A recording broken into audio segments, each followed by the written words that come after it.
Cannonball? All right, let me find it.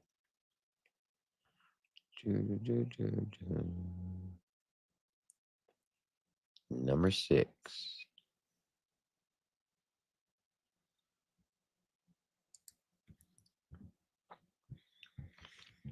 All right.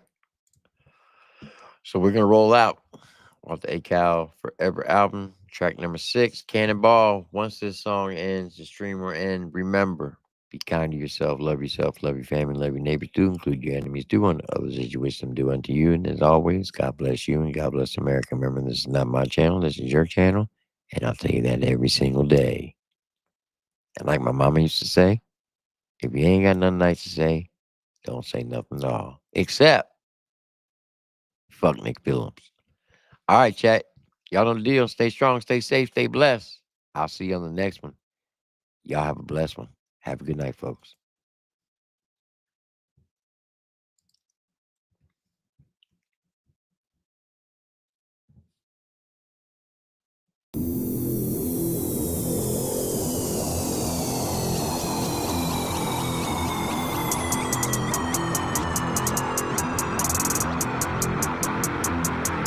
I got a 45 sitting on my dresser. I've been writing dope rhymes with little to no effort. I got patience about yay long hair, trigger temper. Think your favorite rapper sucks. You could put that on the record. Stone Cold in 96.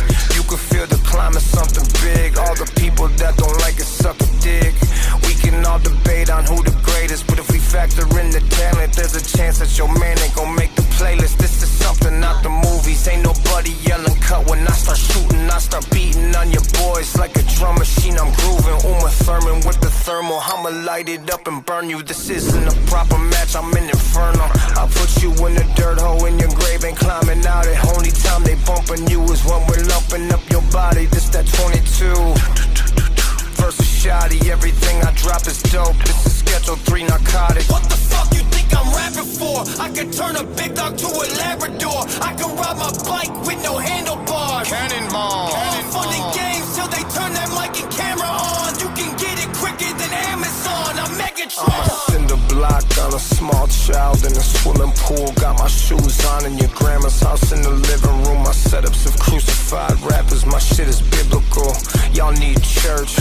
Y'all need work. I be saying dope as shit in my interviews. This is not a song, this is calisthenics. Set up for the interlude. The usher collecting shit in the pews. The difference in me and you, it's simple, I speak the truth. The difference that's in opinion is different from what you prove. You could try to bite my style, but it's too big for you to chew. I'm sorry if I'm losing you, I'm a bit too much to handle. But your team is delusional, false sense of grandeur. And no, I won't mind my manners. Go ahead and try it, I dare you. Ain't no amount of preparation you can do to prepare your shots fired. Man down, leave them running like mascara. I'm a motherfucking dinosaur, I'm from a different era. I'm a terror. What the fuck you think I'm rapping for? I can turn a big dog to a Labrador. I can ride my bike with no handlebars. Cannonball. All fun and games till they turn that mic and camera on. You can get it quicker than Amazon. I'm Megatron.